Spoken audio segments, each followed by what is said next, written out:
Polity आप लोग पढ़ चुके हैं, है ना। पॉलिटी जब हमने पढ़ाया तो एक टॉपिक था भारत का संवैधानिक विकास।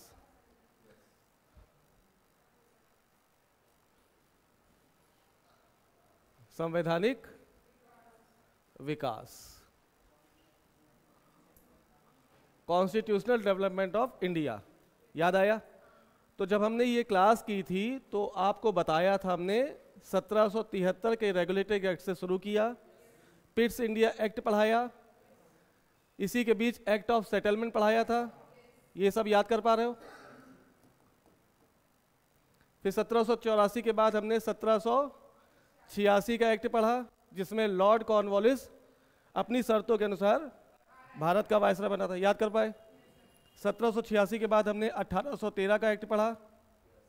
इस एक्ट के में क्या इंपॉर्टेंट था, इस एक्ट में क्या इंपॉर्टेंट था कि ब्रिटिश ईस्ट इंडिया कंपनी को अपने एकाधिकार, व्यापारिक एकाधिकार त्यागने पड़े थे। सिर्फ चाय, चीनी नहीं सर, चाय और चीन के साथ व्यापार सिर्फ ब्रिटिश ईस्ट इंडिया कंपनी का मोनोपोली था, बाकी सभी व्यापार सभी कंपनियों के लिए खोल दिए गए थे। फिर हमने 1833 का चार्टर एक्ट पढ़ा था। 1833 के बाद 1854 का चार्टर एक्ट, हाँ 1858 का चार्टर एक्ट, 1862 का चार्टर एक्ट, याद आ रहा है, 1892, 1909, 1919, 1935। ये सभी चार्टर एक्ट की क्लास आपको मिल जाएगी कहाँ पर, मेरे प्लेटफॉर्म पे। लेकिन जब हमने आपको 1947 का अधिनियम पढ़ाया तो उस समय कुछ टेक्निकल इशू से वो क्लास ऑनलाइन नहीं आ पाई है, तो आज उसी के लिए हम ऑनलाइन क्लास के लिए 1947 का एक्ट पढ़ेंगे, ठीक है। याद कर पा रहे हो?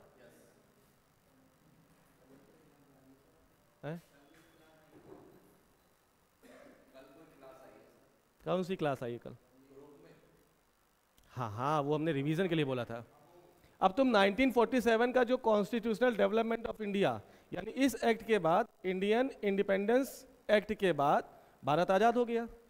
तो जब इसको समझोगे, इसको कब समझ पाओगे? जब तुम्हें इसकी पीछे की पृष्ठभूमि थोड़ी सी पता होगी। क्रिप्स मिशन आ चुका है, क्रिप्स मिशन फेल हो गया है, शिमला सम्मेलन हो चुका है, फेल हो गया है, अगस्त प्रस्ताव आ चुका है, फेल हो गया है। अब ये आएगा 1947 का India independence act. India independence act कब? 1947, इंडिया इंडिपेंडेंस एक्ट, ठीक है। अब जब ये भारत में आएगा तो इसके पहले कुछ चीजें घटित होंगी, पृष्ठभूमि का निर्माण होगा। ये पृष्ठभूमि कहाँ बन रही है? तो आप आएंगे, कहाँ की बात करेंगे? ब्रिटेन में 1945 में चुनाव हुए, ठीक है। ब्रिटेन में चुनाव कब हो रहे हैं? 1945। दो पार्टी चुनाव लड़ेगी, पहली पार्टी है लेबर पार्टी और दूसरी है कंजर्वेटिव पार्टी। कंजर्वेटिव पार्टी का प्रतिनिधित्व कौन कर रहा है? तो आप कहेंगे चर्चिल। और लेबर पार्टी का ब्रिटेन में प्रतिनिधित्व कौन कर रहा है? तो आप कहेंगे क्लीमेंट एटली। इधर देखो, अब वहां से भूल जाओ, सब चीजें खत्म करो। ब्रिटेन में क्या हो रहा है? चुनाव। किन दो पार्टी के बीच? जैसे भारत में चुनाव होते हैं, भारत में चुनावी दल लड़ते हैं, बीजेपी, कांग्रेस, सपा, बसपा, ये सब, वैसे ब्रिटेन में लेबर पार्टी और कंजर्वेटिव पार्टी चुनाव लड़ रहे हैं। इस चुनाव का रिजल्ट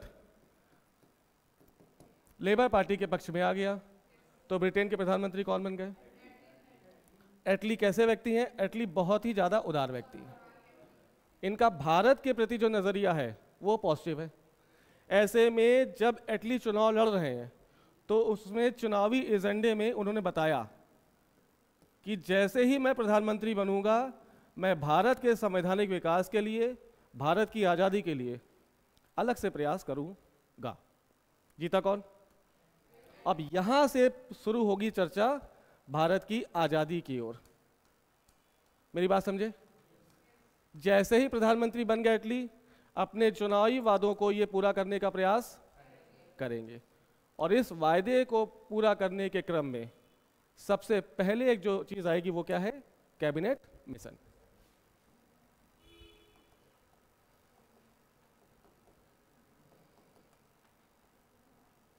उन्नीस सौ छियालीस। क्या बात समझ पाए? पक्का? तुम्हें बैकग्राउंड दिखा?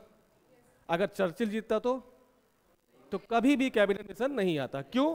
क्योंकि चर्चिल ने कहा था कि मैं भारत को आजाद होते देखना नहीं चाहता। यदि ऐसे में एक कंजर्वेटिव पार्टी जीत जाती तो भारत की आजादी कई साल और डिले हो सकती थी। समझ गए? कौन जीता? एटली चुनाव जीतते ही सबसे पहले क्या करेंगे? अपने वायदे को पूरा करेंगे, और वायदे पूरा करने के क्रम में वो क्या ले आए? Cabinet mission. कब आया?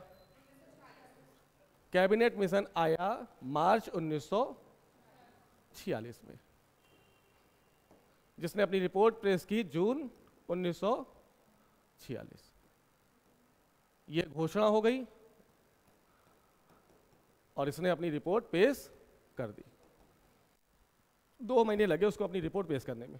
यहां तक समझ गए? आगे चले। कैबिनेट मिशन पूछा जाएगा तो कितनी सदस्यीय मिशन है ये? 3 सदस्य। कौन कौन से? नाम बताओ कोई। Stafford Cripps. ये क्रिप्स कौन है? ये क्रिप्स समझौता पहले के लिए जब वो आए तो आ चुका है। क्रिप्स के अध्यक्ष हैं, ठीक है। स्टैफर्ड क्रिप्स कैबिनेट मिशन के भी एक सदस्य हैं। दूसरा कौन है? एवी अलेक्जेंडर। और तीसरे हैं? तीसरे कौन है? नाम बताओ। अरे चर्चिल प्रधानमंत्री हार गया है। कैबिनेट मिशन के तीसरे सदस्य का नाम बताओ।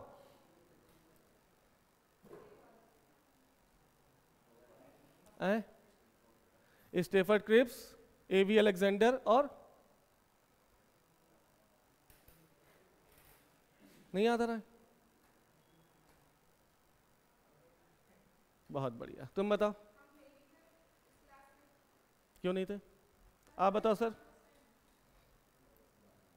कौन है? कैबिनेट मिशन के जो नेतृत्व करता है वो कौन है? ये अध्यक्ष नहीं है, सदस्य हैं ये दोनों। और जो तीसरा व्यक्ति है वो अध्यक्ष है। कौन है? दिमाग पे जोर डालो यार। एटली नहीं है। एटली प्रधानमंत्री है, वो कैसे आ जाएगा सब मिशन में? Pethick Lawrence. Pethick Lawrence. Lawrence Bishnoi नहीं। कौन है ये? Pethick Lawrence. और पैथिक लॉरेंस अध्यक्ष हैं। आपको ये तीनों नाम याद होने चाहिए। यानी कैबिनेट मिशन किसके तहत आया? तो 3 व्यक्तियों के अंदर। पहला दूसरा तीसरा नहीं है। पहला कौन है? Stafford Cripps. दूसरा एवी अलेक्जेंडर। तीसरे, और ये नेतृत्वकर्ता कौन है? तो आप कहेंगे Pethick Lawrence was the leader of the cabinet mission. Leader of the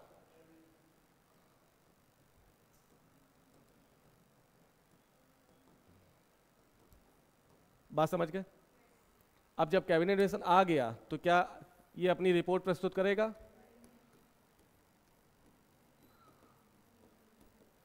कब की? जून 1946 कर दी। अब उस रिपोर्ट में क्या क्या प्रावधान है, किस रिपोर्ट के प्रावधानों पे कांग्रेस समर्थन लेगी, किस रिपोर्ट के प्रावधान पे मुस्लिम लीग बहिष्कार करेगी, ये चीज समझ गए तो आप आगे वाली चीजें पूरी तरह से समझ जाएंगे। यहां तक बात समझ में आई? पक्का? कब आया कैबिनेट मिशन? कब आया मिशन? आया तो इसके पीछे कुछ पृष्ठभूमि बनी। वो पृष्ठभूमि आपको पता है क्या है? भारत का संवैधानिक विकास ब्रिटेन में होने वाले चुनावी मुद्दों का प्रमुख मुद्दा था। एटली यदि प्रधानमंत्री बनते तो उनका श्योर शॉट था कि वो भारत को आज़ादी दे देंगे। लेकिन चर्चिल भारत की आज़ादी के पक्ष में नहीं था। ऐसे में अगर चर्चिल जीत जाता तो भारत 1947 में आज़ाद ना होता। हो सकता वो लेट होता, 10 साल होता, 12 साल होता, 15 साल। दैट इज नॉट मैटर, ठीक है। लेकिन जीता कौन? एटली। एटली जीतने के बाद सबसे पहले क्या करेगा? भारत को आज़ाद कराने के प्रयास करेगा, और इस प्रयास के क्रम में उसने क्या भेजा? कैबिनेट मिशन, जिसके 3 सदस्य कौन कौन से? स्टैफर्ड किप्स, एवी अलेक्जेंडर और पैथिक लॉरेंस। पैथिक लॉरेंस क्या थे? नेतृत्व करता थे। यानी किसकी देखरेख में कैबिनेट मिशन आया? तो आप कहेंगे पैथिक लॉरेंस। बात समझ गए? अब जब पैथिक लॉरेंस की अध्यक्षता में कैबिनेट मिशन आ गया तो वो कुछ अपनी रिपोर्ट प्रस्तुत करेगा। वो रिपोर्ट क्या है? देखो, पहली बात कही कि जब तक भारत आजाद नहीं होगा, भारत की आजादी तक एक 14 सदस्यीय संविधान सभा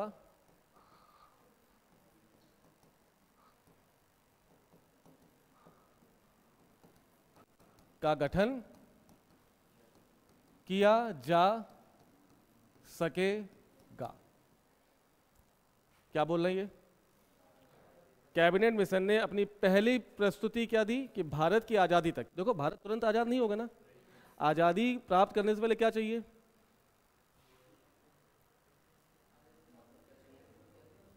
हे भगवान, क्या तुम रातों रात आजाद हो सकते हो? आजादी के लिए हमें क्या चाहिए? सबसे इंपॉर्टेंट चीज है विचार।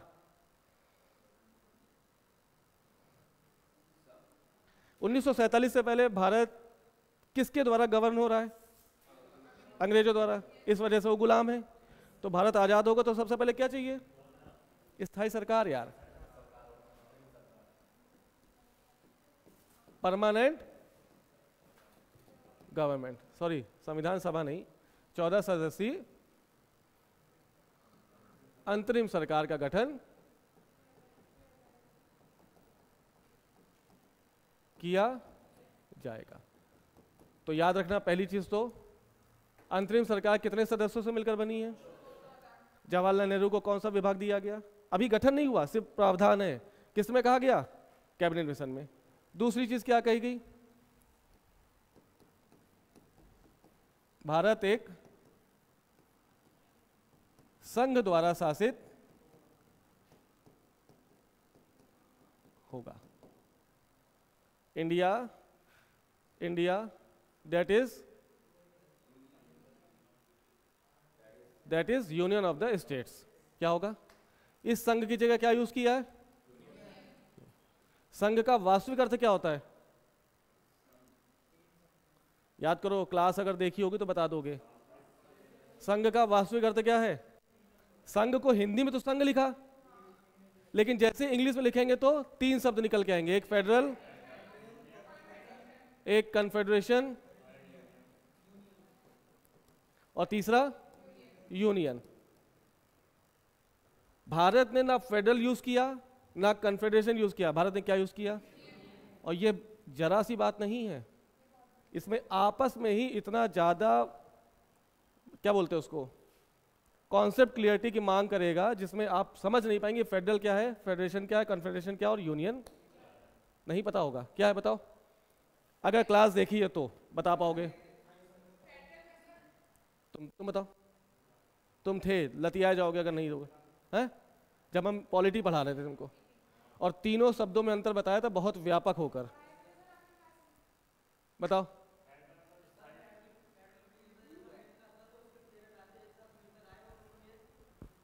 तुम तो उधार दे रहे हो। फेडरल की क्वालिटी बताओ क्या होती है? आप किसी देश को कैसे कहेंगे कि फेडरल फीचर से गवर्न है?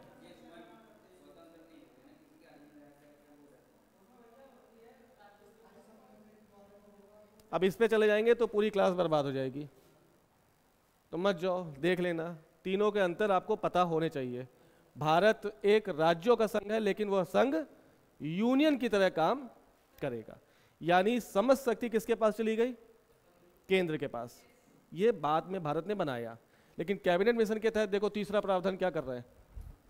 ये मेरी बात समझे? पक्का? इस अगर पूछा जाए कि राज्यों का संघ जो होगा, भारत एक संघ होगा, और तीसरा क्या लिखा? India that is the union state of the union. Bharat एक राज्यों का संघ होगा। क्या लिखा है? राज्यों का संघ। कौन से राज्य हैं? भारत अभी कहाँ से स्थापित हो रहा है? भारत 26 जनवरी 1950 के बाद बनेगा। देखो, भारत 1947 से लेकर 1950 तक किस कंडीशन में है? गुड। क्या है वो? डोमिनियन है। यानी भारत को 1947 में आजादी मिलने के साथ साथ डोमिनियन स्टेटस का दर्जा दिया गया है, लेकिन भारत संप्रभु नहीं है। क्यों? क्योंकि 1947 से लेकर 50 तक अभी जो भी भारत में शासन चलाया जाएगा वो 1935 के अधिनियम के द्वारा चलाया जाएगा। मेरी बात समझ पाए? और 26 जनवरी 1950 के बाद भारत संप्रभु भी होगा और गणराज्य भी हो जाएगा। मेरी बात समझ पाए? तो भारत एक राज्यों का संघ होगा। कौन से राज्य? UP, MP? नहीं। कौन से राज्य? ये इस राज्य का क्या मतलब है? 3 मतलब है। पहला, देशी रियासतें। दूसरा, ब्रिटिश शासन के अंतर्गत स्थित प्रांत यानी ब्रिटिश प्रांत। और तीसरा, कुछ कमिश्नरी इलाके। याद कर पाए? कमिश्नरी क्षेत्र। इन तीनों से मिलकर भारत जो राज्य की बात कर रहा वो राज्य में आएगा। कितनी देशी रियासतें इस समय आजादी के समय भारत में? 552। 552 और 3 देशी रियासतों के बीच खुजली अभी होगी। कौन कौन सी है वो 3 देशी रियासतें? कौन सी? पहली, हाँ बिल्कुल, जूनागढ़, हैदराबाद और जम्मू कश्मीर। सरदार वल्लभ भाई पटेल ने शुरू की 552 रियासतों को अपनी मर्जी से या बिना मर्जी से पूरा मिला लिया और मिलाने के प्रयास में वो सफल हो गए। 3 रियासतों ने कभी भी ना ही वो भारत में शामिल होना चाह रहे थे ना ही पाकिस्तान में। ऐसे में वो स्वयं को क्या कर रहे थे? स्वतंत्र। अब इन तीनों का आउटलाइन समझो कि कौन क्या चाह रहा है। जूनागढ़ का राजा क्या चाह रहा है, हैदराबाद का राजा क्या चाह रहा है और जम्मू कश्मीर का राजा क्या चाह रहा है। 552 रियासतें मिला ली गई। 3 रियासतों में दिक्कत होगी। उन 3 रियासतों को भी सरदार वल्लभ भाई पटेल ने क्या कर लिया? जबरन मिला लिया या दबाव पूर्वक मिला लिया। बात समझे? तो कौन कौन सी? हैदराबाद और जम्मू कश्मीर। इसकी चर्चा हम पहले बाद में करेंगे, पहले समझो। याद दिला देना। दिला दोगे? ब्रिटिश प्रांत कितने हैं? तो आप कहेंगे 11। कितने प्रांत? ब्रिटिश प्रांत का मतलब जो अंग्रेजों के अधीन रहकर शासन वहां का संभालना है। और 4 कमिश्नरी क्षेत्र। 4 कमिश्नरी क्षेत्र कौन कौन से? तो पहला, बॉम्बे कमिश्नरी नहीं है, दिल्ली, कुर्ग, कुर्ग मतलब कर्नाटका, अजमेर और हाँ बलूचिस्तान।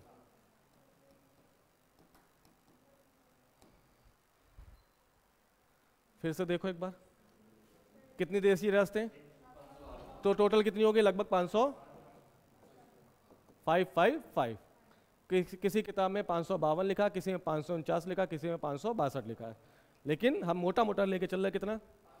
उन 552 घटाओ। सबसे ज़्यादा स्पेसिफिक कौन सी हैं?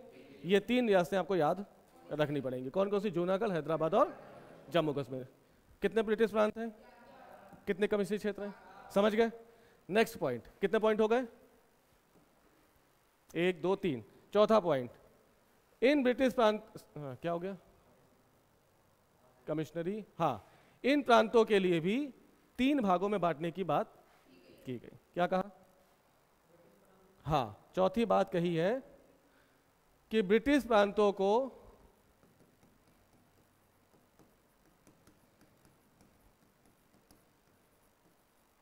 तीन भागों में विभाजित किया जाएगा। कितने भागों में? भाग आ, भाग बा, भाग सा। ये 3 भाग याद रखना, ए, बी, सी। ए वाले में देखो क्या क्या रखा गया, बंबई, मद्रास, वर्तमान का यूपी, यूनाइटेड प्रोविंस, क्या बोलते हैं उसको, संयुक्त प्रांत। कितने हो गए, 3। मध्य प्रदेश को क्या बोलते थे, मध्य प्रांत, 4 हो गए। 5वां बिहार और 6ठा उड़ीसा। किसका हम डिवाइस, ये किसका हम कैटेगराइजेशन कर रहे हैं, ब्रिटिश 11 प्रांतों का। ए वाले भाग में कितने प्रांत रखे गए, 6। कौन कौन से, बंबई, मद्रास, यूपी, एमपी, बिहार, उड़ीसा। 6 हो गए, कितने बचे, 3, 5। सी में रखा गया बंगाल और असम, कितने बचे, 3 इसमें रख दिए गए, पंजाब, सिंध और उत्तर पश्चिम सीमा प्रांत, नॉर्थ वेस्ट फ्रंटियर प्रोविंस। ये कौन सा भाग है, इस जगह से एक आंदोलन हुआ था, कोई बताओ। बहुत बढ़िया, कौन सा, पहुंच जाते हो, बस आखिरी में अटक जाते हो। कौन सा है, जिसे फ्रंटियर गांधी कह रहे हैं, कौन है वो, सीमांत गांधी, कौन है ये, रेड कुर्ती मूवमेंट, लाल कुर्ती आंदोलन, किसका है ये,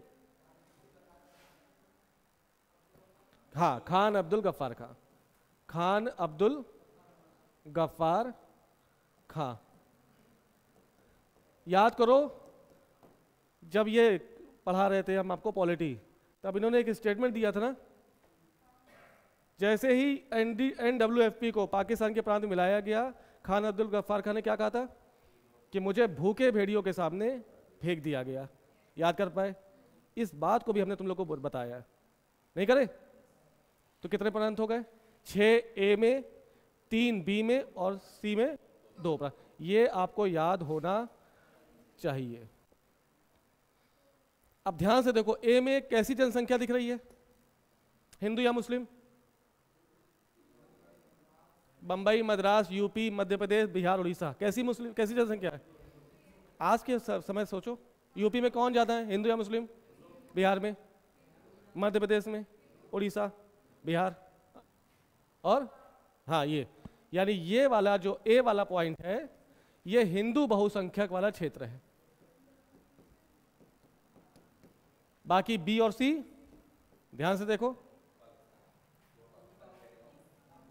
यहां पर ज्यादा कौन रह रहे हैं, पंजाब, पश्चिमी पंजाब जो इस समय पाकिस्तान का हिस्सा है, सिंध में, उत्तर पश्चिम सीमा प्रांत, NWFP, north west frontier province, Bengal, Assam. ये 2 बी और सी कैसे क्षेत्र हैं, मुस्लिम बहुसंख्यक। हाँ, उससे कुछ कहो तो वो हमसे पूछेगा, बताओ, पूछो। नहीं कहा, अब देखो समझो, ये हिंदू बहुसंख्यक और ये मुस्लिम बहुसंख्यक। 5वां पॉइंट, कितने हो गए, 4 हो गए। 5वां पॉइंट इससे रिलेटेड कि कोई भी वर्ग का राज्य 5 साल के बाद, कब, यानी 1946 से लेकर 1951, इसके बाद यानी 1952 से कभी भी किसी भी जगह जंप मार सकता है। नहीं समझे, बी वाले कैटेगरी के प्रांत सी में आ जाएंगे, सी वाले कैटेगरी के प्रांत बी में आ सकते हैं, और बी सी दोनों के प्रांत ए में आ सकते हैं। ए वाला प्रांत बी या सी में जंप मार सकता है, कब, आफ्टर द 5 ईयर। अब दिमाग लगाओ, इस बात से लेकर सबसे ज्यादा खुश होने वाला प्राणी कौन है, कांग्रेस खुश होगी, कौन खुश होगा इससे, बिल्कुल मोहम्मद अली जिन्ना के मन में एक बढ़िया पाकिस्तान सपनों में दिखाई देने लगा। क्यों, पंजाब, सिंध, उत्तर पश्चिम सीमा प्रांत, मुस्लिम बाहुल्य क्षेत्र, बंगाल, असम, मुस्लिम बाहुल्य क्षेत्र। ऐसे में ये सब क्षेत्र किसमें बन जाएंगे, यानी कैबिनेट मिशन के बाद कहीं ना कि मोहम्मद अली जिन्ना के मन में क्या आया, एक खुशी का गुबार कूद गया कि भाई अब हमें पाकिस्तान बनाने से कोई रोक नहीं सकेगा। मेरी पॉइंट पकड़ पाए? कांग्रेस का पक्ष क्या होगा? कांग्रेस कहेगी ये उछल कूद मुझे बर्दाश्त नहीं है, जो ए में है वो हमेशा ए में रहेंगे, जो बी में है वो बी में रहेंगे, जो सी में है वो, दोनों के बीच कॉन्फ्लिक्ट आ गया। समझ गए ना? आगे चलो। अरे यार ये क्या हुआ? 6 पॉइंट। 7वां पॉइंट देखो क्या है। 7वां पॉइंट कह रहा है, इससे रिलेट करके पढ़ा रहे रुको, ठीक।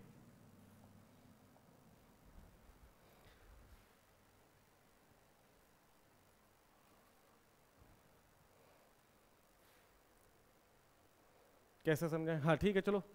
और इस अंतरिम सरकार के लिए, कौन सा अंतरिम सरकार? जो 14 सदस्यीय अंतरिम सरकार की बात की गई, इस अंतरिम सरकार के लिए निर्वाचन होगा, जो कि कैसा होगा? अप्रत्यक्ष होगा। यहां पे दिक्कत है, अभी देखना। फिर देखो आखिर लास्ट पॉइंट क्या कहा उसने, लास्ट नहीं है, एक और पॉइंट है। अंतरिम सरकार का जो निर्वाचन होगा वो अप्रत्यक्ष होगा, और अंतरिम सरकार बनाने के लिए एक संविधान की आवश्यकता पड़ेगी। भाई आजादी का मतलब क्या है? आजादी का मतलब है हम जिसके द्वारा शासित होंगे वो मेरी चीज होगी। अभी तक हम किसके द्वारा शासित हो रहे हैं? तो चाहे 1935 का भारत शासन अधिनियम हो, 1919 का भारत शासन अधिनियम हो, या 1909 का कोई भी अधिनियम हो, हम शासित किसके द्वारा हो रहे हैं? अब आजादी का वास्तविक मतलब क्या है? हमारा खुद का। तो जब खुद का संविधान होगा तो संविधान एक संविधान सभा द्वारा निर्मित किया जाएगा।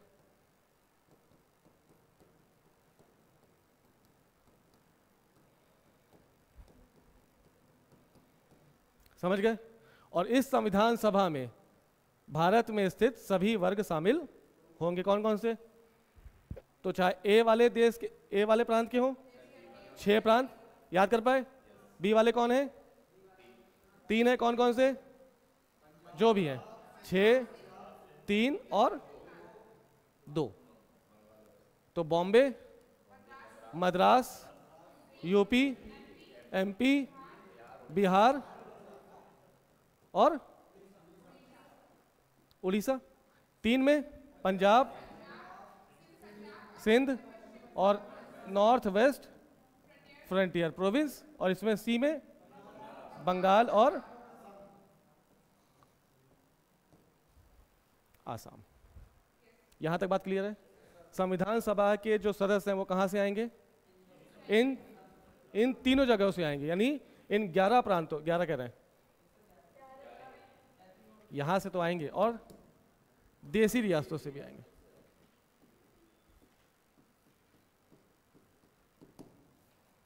भी बात समझे? पक्का? अब इसको फिर से तोड़ो। तो जो संविधान सभा बनेगी कहां से बन रही है? तो पहला प्रीवी काउंसिल्स, अरे वो क्या, प्रिंसली स्टेट्स, क्या बोलते हैं उसको? Princely states. कौन है ये? देसी रियासतें। दूसरा कौन है? तो आप कहेंगे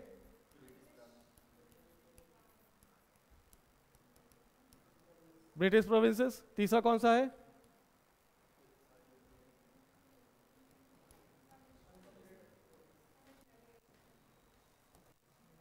आगे बात समझ में? यहां से जो भी व्यक्ति चुना जाएगा वो संविधान सभा का सदस्य मानो। कौन से संविधान सभा? वही 14। अंतरिम सरकार और संविधान सभा के सदस्यों की संख्या बताई गई, ऐसे लोग जो मिलकर क्या करेंगे? संविधान का निर्माण करेंगे। तो चुनाव किसका होना है? चुनाव किसका होना? 389 लोगों का। इन 389 लोगों से निकलेंगे कौन? यही इंटरिम गवर्नमेंट के सदस्य बनेंगे। 389 में 14 लोग बनेंगे ना। अब इन 389 का क्या होगा? चुनाव होगा। अब इसमें भी प्रोविजन किया गया। देखो क्या किया गया। देसी रियासतों को कहा गया कि आप राजा के नाम पर जो भी राजा जिसको भी मनोनीत करेगा वह संविधान सभा का सदस्य बन जाएगा। यानी यहाँ चुनाव हुए,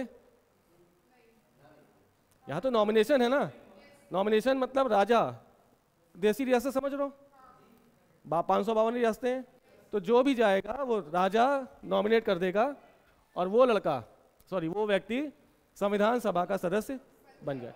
बचे बात किसकी? तो यहाँ पे कहा गया कि अब आपके चुनाव जो होंगे वो कैसे होंगे? अप्रत्यक्ष। यानी यहाँ पर ब्रिटिश प्रोविंस से जो भी व्यक्ति संविधान सभा का सदस्य बनेगा या कमिश्नरी से जो भी संविधान सभा का सदस्य बनेगा उसे जनता नहीं चुनेगी। कौन चुनेगा? अंग्रेज कैसे चुनेंगे सर? संविधान हमारा, अंग्रेज क्या क्यों चुनेंगे? दिमाग लगाओ। कांग्रेस। अरे हाँ, चुनाव हो चुके ना विधानमंडल के, 1937 से चुनाव हो चुके विधानमंडल के। यानी इन बाकी लोगों को विधानमंडल में बैठे लोग चुनेंगे। जैसे राष्ट्रपति का चुनाव होता है वैसे ही क्या होगा, विधानमंडल के लोग चुने गए जिन्हें हमने चुना। कांग्रेस के लोग हैं कि नहीं है? मुस्लिम लीग के लोग हैं, हिंदू महासभा के लोग हैं और ना जाने कितनी और पार्टियां हैं जो विधानमंडल में बैठ के कानून बना रही हैं। और विधानमंडल के लोग अपने में से चुनकर किसको भेजेंगे? संविधान सभा के इन 389 लोगों में। चुनाव हुए तो रिजल्ट आएगा। कितनी सीटों की चुनाव हो रहा है? दिमाग लगाओ। इस 389 को भी बांटा गया। देसी रियासतों से कितने? ये तुम लोग को बता चुके हैं हम। 393। ब्रिटिश प्रोविंस से कितने? 4। बचे कितने? करो, कितना बचा यार? हे भगवान, C-सेट कैसे पास होगा तुम लोग का?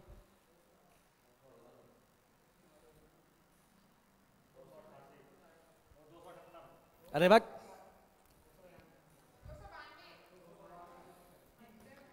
292 लोग कहां से आ रहे हैं? इनको अप्रत्यक्ष चुनाव, इनका क्या हो रहा है? अप्रत्यक्ष निर्वाचन। इनको कौन चुन रहा है?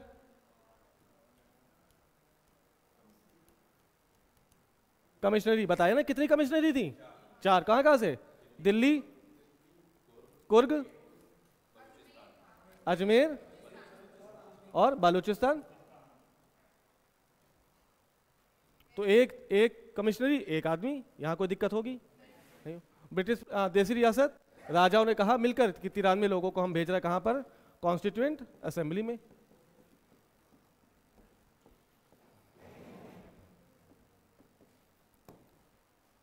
क्या रहा?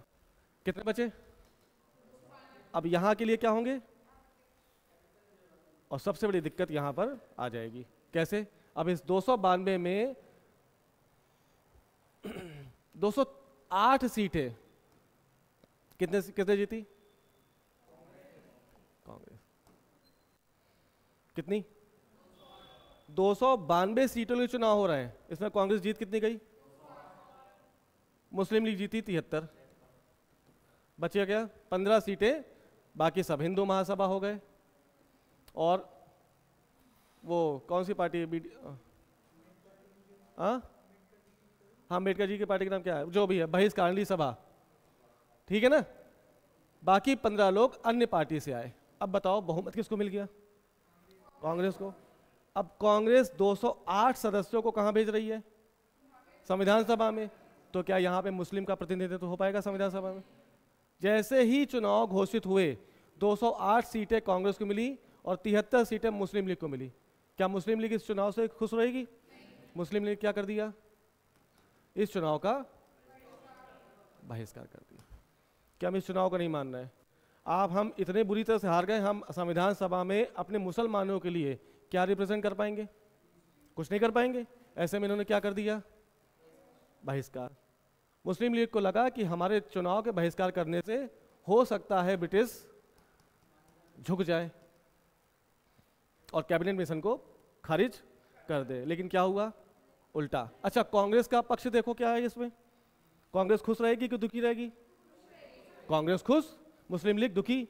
ऐसे में क्या हुआ, बहिष्कार की बात कर दी किसने, मुस्लिम लीग ने। इस बहिष्कार से हो सकता था अंग्रेज डर जाते या संविधान सभा ना बन पाती, लेकिन अंग्रेजों ने क्या कहा, अंग्रेजों ने कहा कि भैया आप जो करना करिए, हम संविधान सभा तो बनाएंगे। हम कांग्रेस को यह आदेश दे रहे हैं कि आप अपनी मर्जी संविधान सभा का गठन कर लीजिए। मुस्लिम लीग का दांव उल्टा पड़ गया कि नहीं पड़ गया, नहीं समझे मेरी बात। जैसे ही मुस्लिम लीग ने सुना कि अंग्रेज ने संविधान सभा के बनाने की बात कर दी, क्या करेंगे ये, एक्शन डे प्लान बताया था, डायरेक्ट एक्शन डे।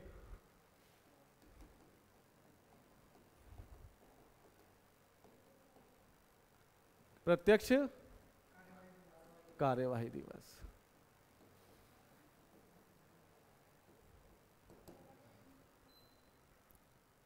प्रत्यक्ष कार्यवाही दिवस कौन कर रहा है, मुस्लिम लीग अपनी खुन्नस निकालेगी ना, क्योंकि चुनाव हार चुकी है, संविधान सभा में उसको रिप्रेजेंटेशन मिला नहीं जितना वो सोच रहे थे। ऐसे में उन्होंने क्या कर दिया, बहिष्कार। बहिष्कार करने के बाद भी अंग्रेज नहीं मान रहे, तो क्या करेंगे, उनके पास क्या बचा, प्रत्यक्ष कार्यवाही दिवस की घोषणा। कब, गुड, 16 अगस्त 1946। सुंदर, हो गई। ये क्या मतलब है, प्रत्यक्ष कार्रवाई दिवस का क्या मतलब है, तो आप कहेंगे सीधा सीधा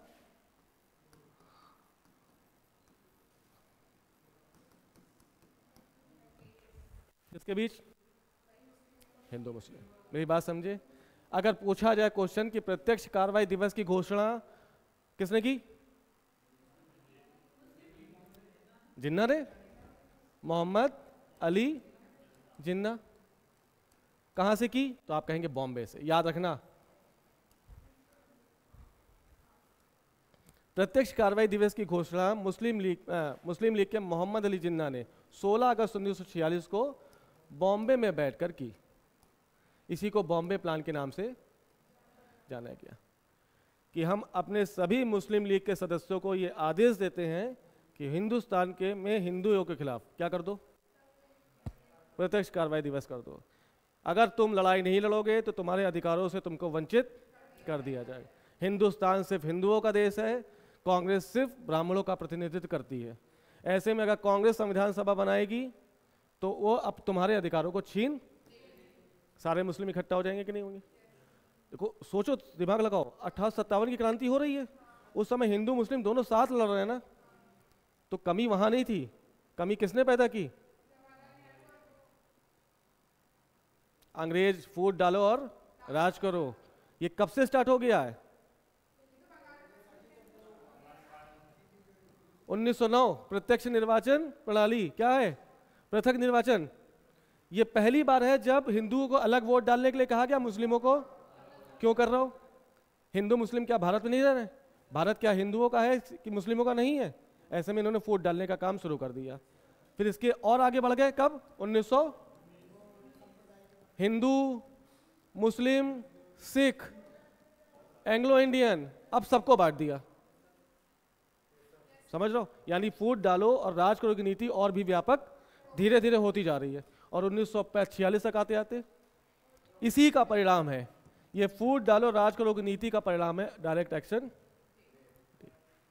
कहां से हुआ स्टार्ट, तो बॉम्बे से घोषणा हुई। स्टार्ट कहां हुआ, तो आप कहेंगे कलकत्ता। एक भीषण नरसंहार हुआ।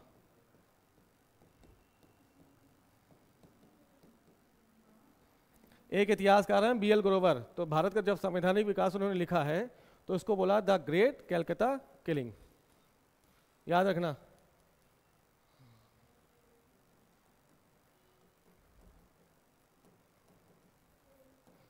दंगे होंगे तो लोग मारे जाएंगे। 10,000 लोग मारे गए। भड़काया किसने, जिन्ना। जिन्ना के भड़काने के कारण क्या हुआ, एक नरसंहार हुआ। कहां पर, कलकत्ता। तो प्रत्यक्ष कार्रवाई दिवस की घोषणा हुई कहां, लेकिन सबसे पहला जो इंप्लीमेंटेशन हुआ वो कहां हुआ, तो राजा बाजार। याद रखना, राजा बाजार से स्टार्टिंग हो गई, ठीक है, कलकत्ता में है, ठीक है। यहां से दंगे शुरू हुए और पूरे देखते देखते पूरे कलकत्ता में बुरी तरह से फैल गए। किसने किया? तो आप कहेंगे मोहम्मद अली जिन्ना ने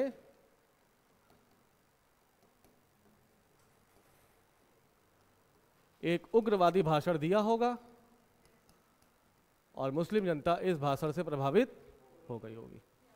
कहाँ पे हुआ? तो आप कहेंगे भाषण दिया बॉम्बे, और हुआ कहाँ? तो आप कहेंगे कलकत्ता, राजा मार्केट।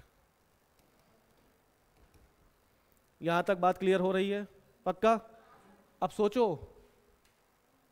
कलकत्ता अभी भी किसके अधीन है? अंग्रेजों के अधीन है। यहां पे एक गवर्नर है बंगाल का, गवर्नर है जिसका नाम ब्रूसो, फ्रेडरिक ब्रूसो करके है। चाहता तो ये बंद करा सकता था, लेकिन क्यों नहीं कराया? मजा आ रहा है, लड़ो मरो कटो। ठीक है। इस समय कलकत्ता में सीएम है एच.एस. सोहरावर्दी। ये भी मोहम्मद अली जिन्ना के साथ मिल गए। एक पेपर है द स्टार ऑफ इंडिया, इसने मोहम्मद अली जिन्ना के भाषण को बहुत व्यापक रूप से छापा। तो भड़काने का व्यापक काम किसने किया? कितने लोग मारे गए? 10,000 लोग मार दिए गए। समझ में आई बातें? लोग मार दिए गए। ठीक है, समझ गए? ये सब चीजें चल रही हैं प्रत्यक्ष कार्रवाई दिवस के नाम पर। फिर भी जब मुस्लिम लीग को लगा कि हमारी बहिष्कार का कोई भी फायदा नहीं हो रहा है, तो संविधान सभा में ये स्वयं आ गए। संविधान सभा में से ये बाद में जुड़ गए। ठीक है, पक्का? ये सब दंगे वंगे से कोई परेशान होगा? कौन? यहां की बात नहीं कर रहे हैं, वहां की बात करो। ब्रिटेन में कौन परेशान होगा? राजा।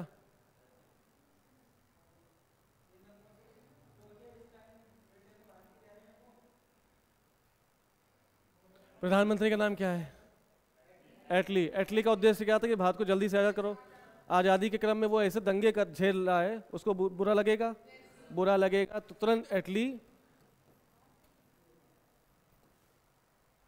तुरंत एटली घोषणा कर देंगे।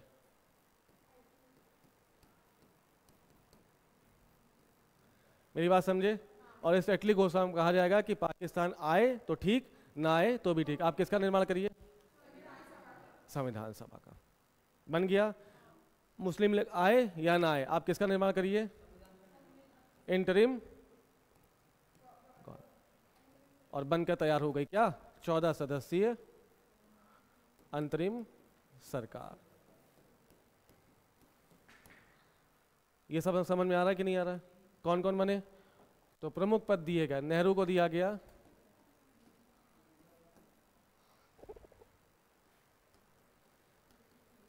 विदेश और राष्ट्रमंडल। ठीक है। बलदेव सिंह को दिया गया डिफेंस। लियाकत अली, अब इनको छोड़ो, नेहरू हो गए। सी राजगोपालाचारी,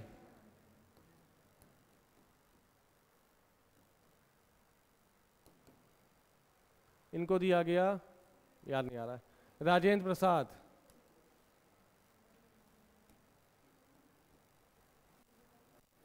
इनको दिया गया खाद्य, फूड।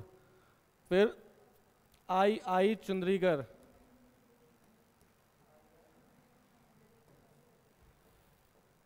इनको दिया गया फाइनेंस।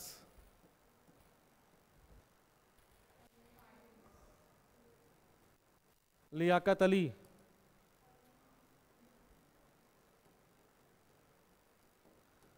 याद देख लेना, मैं याद नहीं आ रहा इस समय। कुल मिला के कितने सदस्य थे? 14, और 14 को अलग अलग विभाग दे दिए। वो अरे देख लेना, उसमें यूट्यूब में आ जाए, उसमें करें, गूगल देख लेना, आ जाएगा। देख लो, बता दें, लिखा दो, एक बार देख लो। फिर भी बताओ, बोलते रहो। नेहरू साहब को क्या मिला? विदेश और राष्ट्रमंडल और कार्यकारी के प्रमुख वल्लभ भाई पटेल।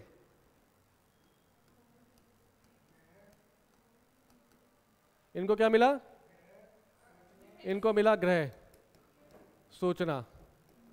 फिर बलदेव सिंह को मिला रक्षा। ठीक है, और बताओ यार। जॉन मथाई,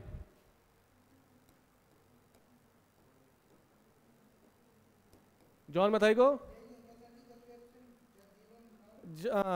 को श्रम मंत्रालय। और नहीं, जॉन मथाई को क्या मिला? देखो भाई, railway and industries. Jagjivan Ram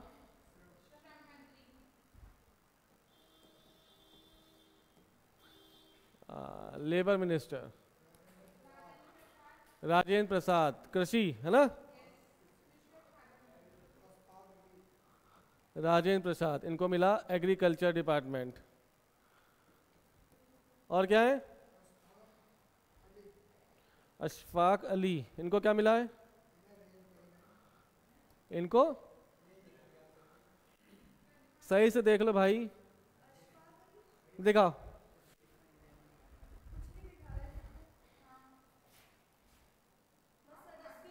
आशफ Ali हैं, पढ़ भी नहीं पाते हो। फिर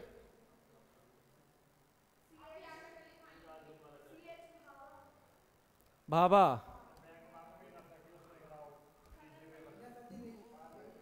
खनन, हाँ मुस्लिम लीग के 4 हैं। लियाकत अली हैं, लियाकत अली, आई चुंद्रीगर,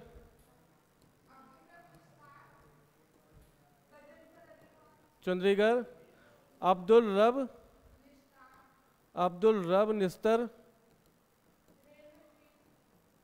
और आखिरी में कौन बचे?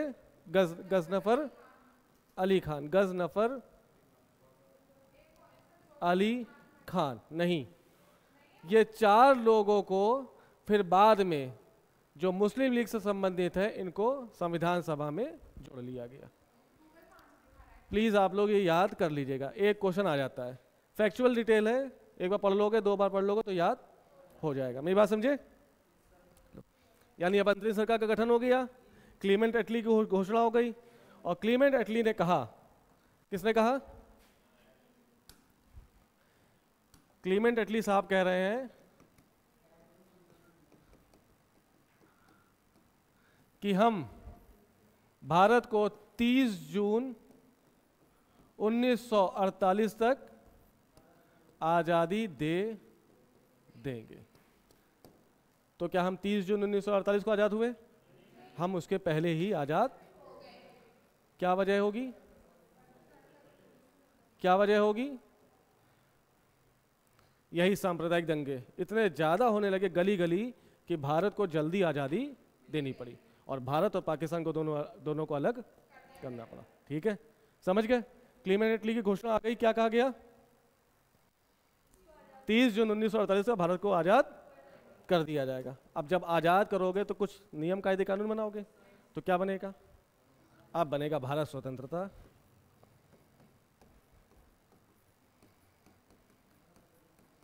अधिनियम 1947। समझ में आ रही बातें? पक्का? अच्छा हाँ, एक चीज और बताएं कि ना बताएं? बता दें। अच्छा, कैबिनेट मिशन आया, तो कैबिनेट मिशन के कुछ प्रावधानों से कांग्रेस भी खफा है और कुछ प्रावधानों से मुस्लिम भी खफा है। ऐसे में दोनों क्या इसको मानने के लिए बाध्य थे? नहीं थे, तो इसको रिजेक्ट भी कर सकते थे, क्यों नहीं किया गया?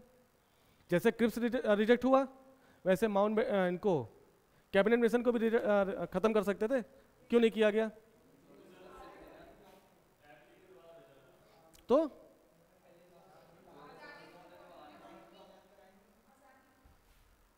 आजादी आज नहीं तो कल मिल जाती, लेकिन हम बुरे प्रावधानों को क्यों एक्सेप्ट करेंगे? थोड़ा सा एक चीज देखो, कांग्रेस का मत है किसके लिए बहुत खराब हो गया। अरे रुक जाओ, मुस्लिम लीग क्यों इसका विरोध कर रही है? याद कर पाए क्यों विरोध कर रही है? चुनाव में मेंबर्स कम, संविधान सभा में उनको जगह नहीं मिल रही है। दूसरा, कांग्रेस क्यों विरोध करेगी इसका? कांग्रेस ने विरोध किया एक पक्ष पर, अभी तुम लोग को बताते हैं। शक्तियों का बंटवारा किया गया, ये कहां से आ गया यार? भारत राज्यों का संघ होगा, ये कहा गया बात। राज्य में कौन कौन से? तो केंद्र। राज्यों के संघ का मतलब क्या है? संघीय शक्ति का मतलब क्या होता है? What is the mean of union? संघात्मक शासन व्यवस्था की सबसे बड़ी विशेषता क्या होती है? देखो यहां पे क्या दिक्कत होगी। कहा गया कैबिनेट मिशन में भारत एक राज्यों का संघ होगा। ये कैबिनेट मिशन कर रहा है, कह रहा है। इसका क्या मतलब? संघ का मतलब संघीय शासन व्यवस्था की सबसे बड़ी विशेषता सेंट्रल और स्टेट के मध्य शक्तियों का स्पष्ट विभाजन। तो इसमें भी किया गया होगा। यहां पे कौन कौन है? तो एक तरफ सेंटर है, एक तरफ प्रोविंस है यानी प्रांत है, और तीसरी तरफ प्रिंसली स्टेट्स हैं।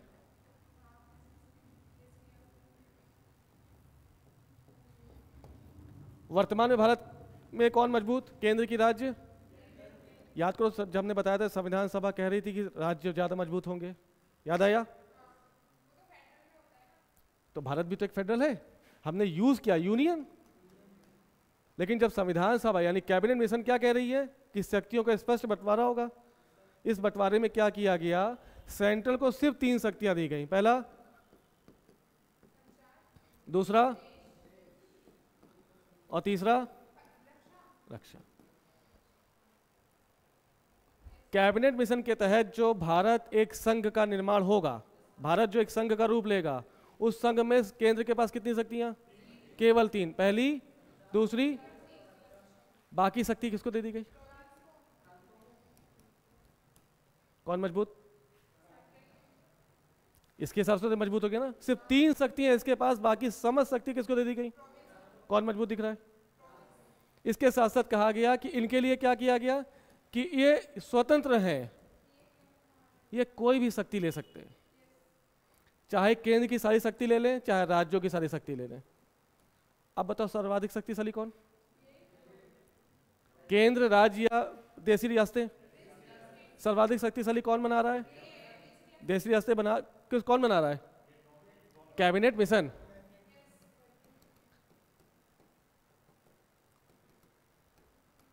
सोचो अगर ये व्यवस्था लागू हो जाती, कैबिनेट मिशन की ये व्यवस्था लागू हो जाती, तो भारत 552 छोटे छोटे भागों में, क्योंकि कोई भी रियासत ना ही भारत में मिलना चाहती ना ही पाकिस्तान में, वो क्या कहती? हम अपना स्वतंत्र, वो क्या बोलते हैं, हम अपनी स्वतंत्र संप्रभुता को कायम रखेंगे। कोई रियासत मिलना चाहती, ऐसे में भारत कितने भागों में टूट जाता?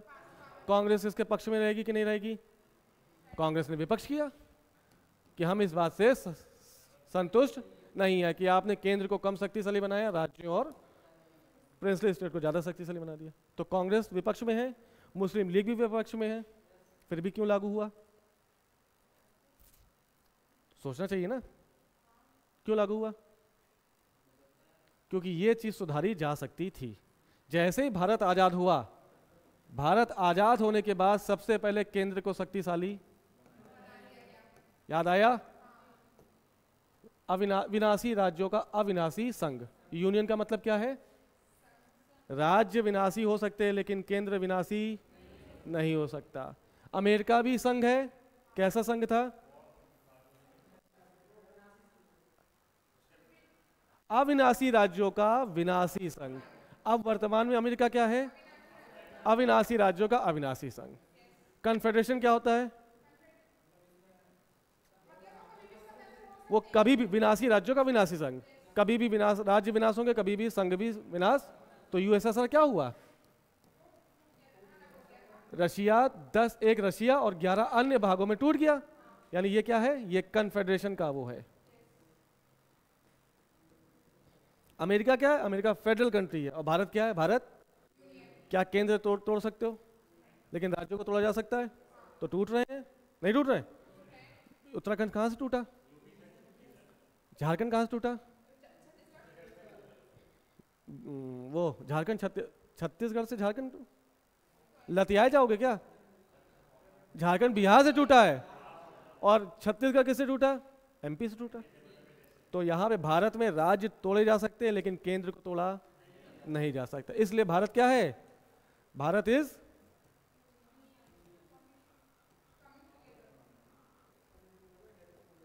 कमिंग टुगेदर, या भारत क्या है? भारत होल्डिंग टुगेदर है, कि भारत ने अपनी बाहों में सभी राज्यों को समा के रखा है। कोई भी राज्य भारत से अलग। अमेरिका क्या है? America coming together. अमेरिका का 13 राज्य साथ में आए।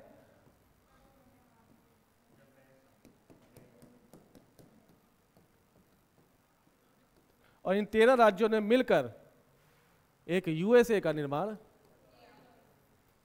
तो America is the example of coming together and India is the example of. Bharat से कोई भी राज्य अलग। क्या कॉन्सेप्ट है? अमेरिका मिलकर बना है। किससे? तो 13 कॉलोनी से मिलकर बना है। 13 कॉलोनी किसकी? तो आप कहेंगे ब्रिटेन की। इन ब्रिटेन की 13 कॉलोनियों ने ब्रिटेन के खिलाफ क्रांति की और एक नए संघ का निर्माण कर दिया। और वही संघ क्या कहलाया? That is called United States of America. आई बात समझ में? अब ये है पॉलिटी, ये है भारत का संवैधानिक विकास। आ गया? एटली की घोषणा हो गई। क्या किया एटली ने? कि 30 जून 1948 तक भारत को हम आजाद कर देंगे। लेकिन उसके पहले ही हो गया। क्या हुआ? तो अब आएगा माउंटबेटन प्लान। क्या आएगा? कहां चला गया यार ये?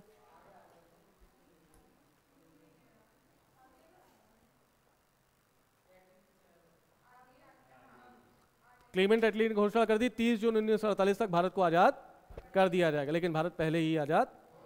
वो वजह बताई। और क्या आया? इसके पहले भारत स्वतंत्रता अधिनियम के तहत 15 अगस्त 1947 को भारत आजाद हो गया। लेकिन अभी भी कुछ कमियां रह गई थी। तो इंडियन इंडिपेंडेंस एक्ट से पहले भारत में क्लीमेंट एटली एक और लेके आए, डिकी बर्ड योजना। कौन सी योजना? डिकी बर्ड योजना। पूछा जाएगा ये सब। इंडियन इंडिपेंडेंस एक्ट आने से पहले भारत में एक डिकी बर्ड योजना नामक एक प्लान आ चुका है, लेकिन ये कांग्रेस के द्वारा स्वीकार नहीं किया गया था। तो स्वीकार नहीं किया जाएगा तो कुछ वजह होंगी। ये डिकी बर्ड योजना क्या कह रही है? ये कह रही है भारत में 2 डोमिनियन होंगे। कौन से? 2 अधिराज्य होंगे। कौन से 2 अधिराज्य? अधिराज्य का मतलब क्या है?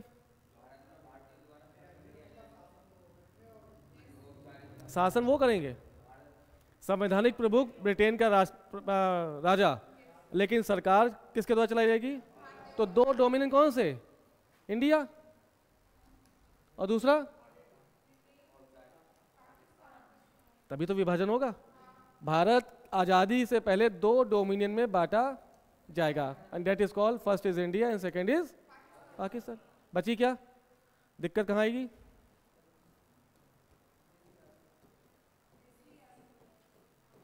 देसी रियासतों के लिए। देसी रियासतों को कह दिया गया कि आप कुछ भी करने के लिए स्वतंत्र। आप चाहे तो भारत मिले, आप चाहे तो पाकिस्तान मिले, आप चाहे तो स्वयं को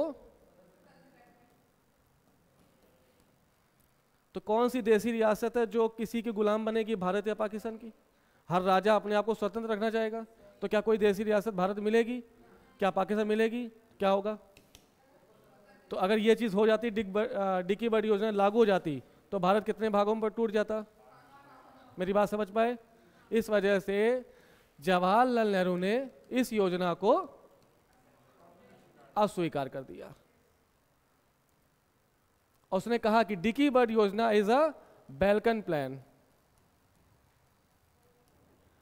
तो पूछा जाएगा नेहरू ने किसको बाल्कन घोषणा कहा, तो आप कहेंगे डिकी बर्ड योजना को। बाल्कन क्या है? बाल्कन एक द्वीप था, उस द्वीप में भी यही योजना लागू कर दी गई। यानी उस द्वीप को एक देश बनना था, लेकिन कई सारे छोटे छोटे समूहों में टूट गया। यदि भारत में ऐसा होता तो भारत भी छोटे छोटे समूहों में, इसलिए क्या कहा गया? किसने कहा? किसको कहा? Dickie Bird.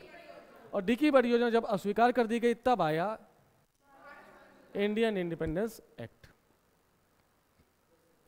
आशा कर रहे हैं कि आपको कुछ समझ में आ रहा होगा। आ रहा है? ले आए? अब आ जाओ इंडियन इंडिपेंडेंस एक्ट।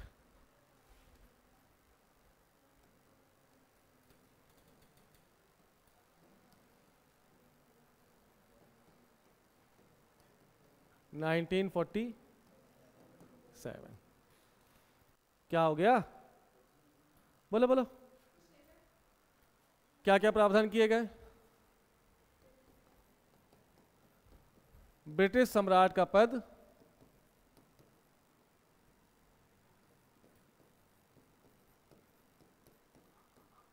समाप्त कर दिया गया। ठीक है, ब्रिटिश सम्राट का पद खत्म। अब कोई भी भारत में ब्रिटिश सम्राट के नाम से नहीं जाना जाएगा। दूसरा,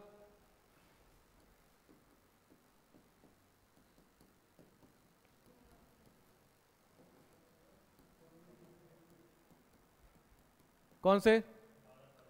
तो एक तरफ इंडिया और दूसरी तरफ पाकिस्तान। डोमिनियन मतलब समझे?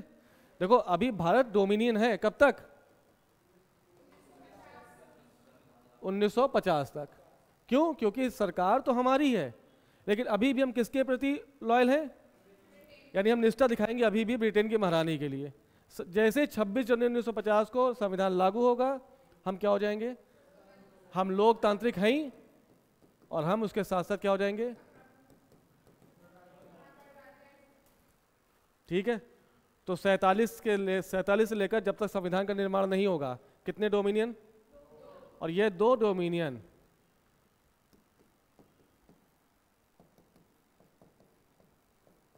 दो अलग अलग गवर्नर द्वारा शासित होंगे। कब तक? जब तक संविधान का निर्माण नहीं हो रहा है। अभी क्या पता संविधान बना कि नहीं बना। कब तक? दो अलग अलग गवर्नर। तो बताओ स्वतंत्र भारत का पहला गवर्नर कौन? याद कर पा रहे हो? तो जैसे भारत आजाद होगा, पहला सी राजगोपालाचारी। और पाकिस्तान में कौन गवर्नर बना? जिन्ना। इसी में यह कहा गया कि यदि भारत और पाकिस्तान चाहें तो दो अलग अलग गवर्नर नहीं बल्कि एक ही गवर्नर अपॉइंट कर सकते हैं। लेकिन यह बात भारत और पाकिस्तान को पसंद नहीं आई। मेरी बात समझ गए? जब तक भारत आज़ादी नहीं प्राप्त कर रहा है, आज़ादी ना मिलने तक भारत और पाकिस्तान दोनों ही भारत शासन अधिनियम 1935 द्वारा शासित किए जाएंगे। पांचवी बात क्या कही? कि जब तक भारत को आज़ादी नहीं मिल रही, जब तक भारत का संविधान का निर्माण नहीं हो रहा, तब तक 1935 के भारत शासन अधिनियम द्वारा शासित किए जाएंगे। ठीक है, और जब ये लागू हुआ, लागू होने के बाद डेट आ गई 15 अगस्त 1947, और हम क्या हो गए? आज़ाद हो गए। तो माउंटबेटन योजना का पहला रूप कौन सा है जिसको खारिज किया गया? डिकीबर्ड योजना। फिर माउंटबेटन योजना आई जिसे 3 जून 1947 की योजना कहा गया। कहा गया? क्यों नहीं दिखता यार? हाँ, डिकी, ठीक है, डिकीबर्ड योजना। इसके बाद माउंटबेटन योजना के तहत भारत स्वतंत्रता अधिनियम 1947 पारित हो गया। बात समझे? तो 3 जून योजना और माउंटबेटन योजना दोनों क्या हैं? एक ही। आ गई बात समझ में? पक्का? और जैसे प्रस्ताव पारित हुआ भारत को आज़ादी मिल गई। थोड़ा सा सोचो, अधिनियम कौन पास करेगा? एक लाइन और देख लो, कौन पास करेगा भारत में?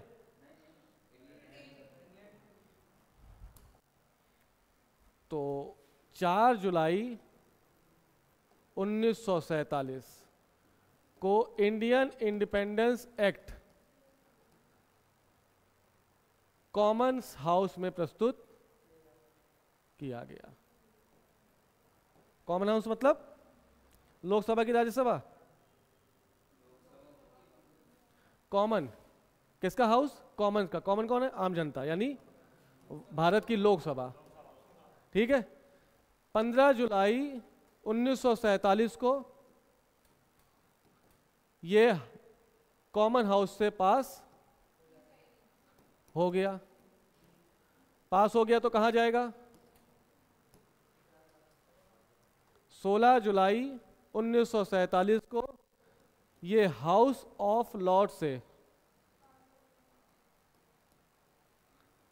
पास हो गया और 18 जुलाई 1947 को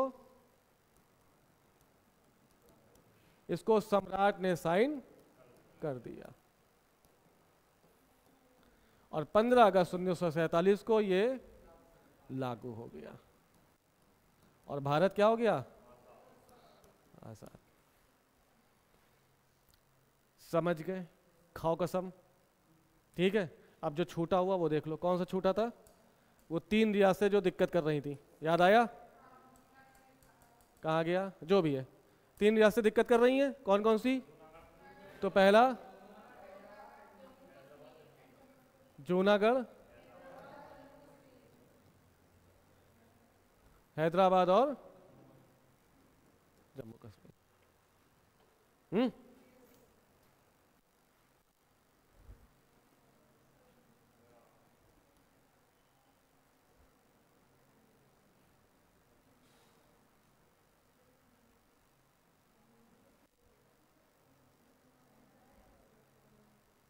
जो भी है, ये जूनागढ़, ये और हैदराबाद का है। हैदराबाद यहाँ पे देखो, इस तरफ हैदराबाद। गोलकुंडा का है? गोलकुंडा ही हैदराबाद है। हैदराबाद कब बना? हैदराबाद ने स्वतंत्रता कब प्राप्त की? अरे भगवान, अरे भगवान, हाँ, चिनखिलीच खां, ये हैदराबाद, ठीक है। यहाँ पर रियासतें हैं, रियासतें हैं। जूनागढ़ की रियासत एक रियासत तो राजा होगा, कौन है यहाँ पर? तो आप कहेंगे महावत का। यहाँ कौन है? तो राजा हरी सिंह। और यहाँ कौन है? तो आप कहेंगे उस्मान अली। 3 ही रियासतों के बारे में आपको डिटेल पता होना चाहिए, बाकी 552 रियासतें कितनी याद कर पाओगे? तो कश्मीर की रियासत राजा हरी सिंह, जूनागढ़ की रियासत और हैदराबाद की रियासत। जूनागढ़ में देखो क्या है, जनसंख्या है हिंदू और राजा, समझ रहे हो? ये किसमें मिलना चाहेगा? पाकिस्तान में। यानी राजा चाह रहा है कि हम पाकिस्तान मिल जाए, जनता क्या कहेगी? हिंदुस्तान मिलना चाहेगी। हिंदू जनसंख्या किसे मिलेगी? हिंदुस्तान में। ये लोग ये चाहेगा पाकिस्तान चला जाए। नेहरू और वल्लभ भाई पटेल क्या काम कर रहे हैं?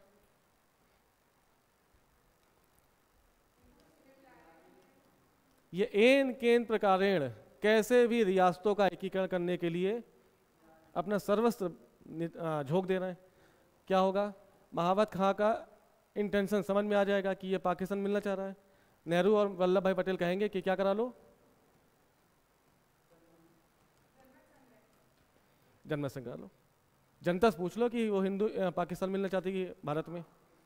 हिंदू कितनी जनसंख्या सर्वाधिक, 99% वोट किसके पक्ष में पड़े, और जूनागढ़ भारत में मिला लिया गया। पहले समझ में आ गया।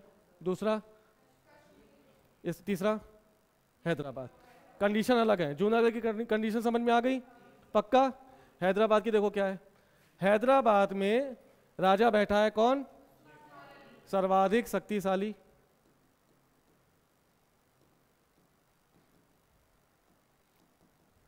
सर्वाधिक शक्तिशाली रियासत कौन सी है, हैदराबाद। पैसा वैसा है, इसकी खुद की आर्मी है।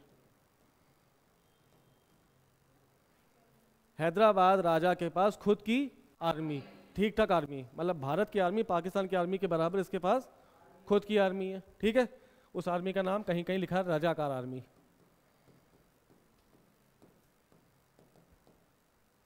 कौन सी आर्मी है, हैदराबाद का उस्मान अली कह रहा है ना ही मुझे भारत में मिलना है ना ही पाकिस्तान में मिलना है, मुझे क्या करना है।